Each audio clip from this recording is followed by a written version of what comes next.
ಗಲೀಜು ನೀರು, sewage water ಎಲ್ಲಿ ಹೋಗಬೇಕು?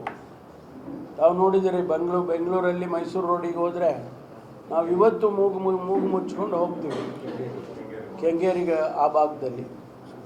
ಮುಂದಿನ ದಿನದಲ್ಲಿ ತುಮಕೂರು ಅದೇ ಪ್ರಕಾರ ಆಗ್ಬಿಡುತ್ತೆ, ಆಯಿತಾ? ಅದಕ್ಕೆ ಈಗಲೇ ನಾವು ಟ್ರೀಟ್ಮೆಂಟ್ ಪ್ಲ್ಯಾಂಟ್ಗಳನ್ನು ಹಾಕಿ ಆ ನೀರನ್ನು ಪ್ರೈಮರಿ ಸೆಕೆಂಡ್ರಿ ಟ್ರೀಟ್ಮೆಂಟ್ ಮಾಡಿ ಆ ನೀರನ್ನು ನಾವು ನೀರಾವರಿಗೆ ಬಿಡ್ಬೋದು. ಆ ಪ್ರಯತ್ನ ನಡೆದಿದೆ. ಈ ಟ್ರೀಟ್ಮೆಂಟ್ ಪ್ಲ್ಯಾಂಟು ರೆಡಿಯಾಗಿದೆ. ಇನ್ನೂ ಒಂದು ಟ್ರೀಟ್ಮೆಂಟ್ ಪ್ಲ್ಯಾಂಟನ್ನು ಹಾಕಿದ್ದೀವಿ, ಸುಮಾರು 130 ಕೋಟಿ ರೂಪಾಯಿ ಖರ್ಚು ಮಾಡಿ.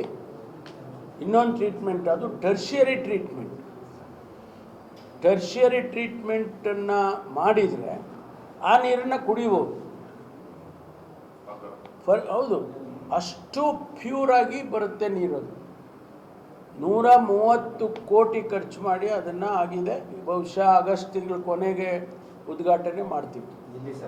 ಅದು ನಮ್ಮ ಇಂಡಸ್ಟ್ರಿ ವಸತ್ ನರಸಾಪುರ ಇಂಡಸ್ಟ್ರಿಯಲ್ ಎಸ್ಟೇಟ್ ಇದೆಯಲ್ಲ, 30 MLD ನೀರು, ಕುಡಿಯೋದಕ್ಕೆ ಯೋಗ್ಯವಾಗತಕ್ಕಂಥ ನೀರನ್ನು ನಾವು ಟ್ರೀಟ್ಮೆಂಟ್ ಮಾಡಿ ಕೊಡ್ತೀವಿ. ಆ ನೀರನ್ನು ಇಂಡಸ್ಟ್ರೀಸ್ನವ್ರು ಯೂಸ್ ಮಾಡ್ತಾರೆ, ವಾಪಸ್ ತೊಗೊಂಬಂದು ಸಿಟಿಗೆ ಕೊಡ್ಬೋದು. ಆದರೆ ಎಲ್ಲೋ ಒಂದು ಕಡೆ ಸೈಕಲಾಜಿಕಲ್ ಇದಲ್ವಾ, ಗಲೀಜು ನೀರನ್ನ ತೊಗೊಂಬಂದು ಕುಡಿಯೋಂಗಾಗ್ಬಿಡ್ತಲ್ಲಪ್ಪ ನಮ್ಮ ಕತೆ ಅಂತ, ಹಂಗಾಗ್ಬಿಡ್ಬಾರ್ದು ಅಂತೇಳಿ ಅದನ್ನು ಇಂಡಸ್ಟ್ರಿ ಯೂಸ್ ಮಾಡ್ಕೊಳುತ್ತೆ. ಅವ್ರಿಗೆ ನೀರು ಬೇಕು, ಬೇರೆ ಬೇರೆ ಪರ್ಪಸ್ಸಿಗೆ ಅವರಿಗೆಲ್ಲ ಇಂಡಸ್ಟ್ರಿಗೆ ಬೇಕಾಗುತ್ತೆ. ಆ ನೀರನ್ನು ಅವರಿಗೆ ಕೊಡ್ತಕ್ಕಂಥ ಕೆಲಸ ಮಾಡ್ತಾರೆ. 30 MLD ನೀರು,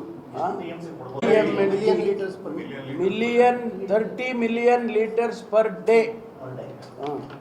ಅದು ಚೆನ್ನಾಗಾಗುತ್ತೆ. ನೆಕ್ಸ್ಟ್ ನಿಮ್ಮನ್ನೆಲ್ಲ ಕರ್ಕೊಂಡು ಹೋಗ್ತೀನಿ, ಕರ್ಕೊಂಡೋಗಿ ಕುಡಿಸಲ್ಲ ನೀರು, ಹೆದರ್ಕೋಬೇಡಿ, ಆದರೆ ತೋರಿಸ್ತಾನೆ, ಆಯಿತಾ? ಹಾಂ, ಏನು ತೊಂದರೆ ಇಲ್ಲ, ಏನೂ ಆಗಲ್ಲ. ಎಸ್.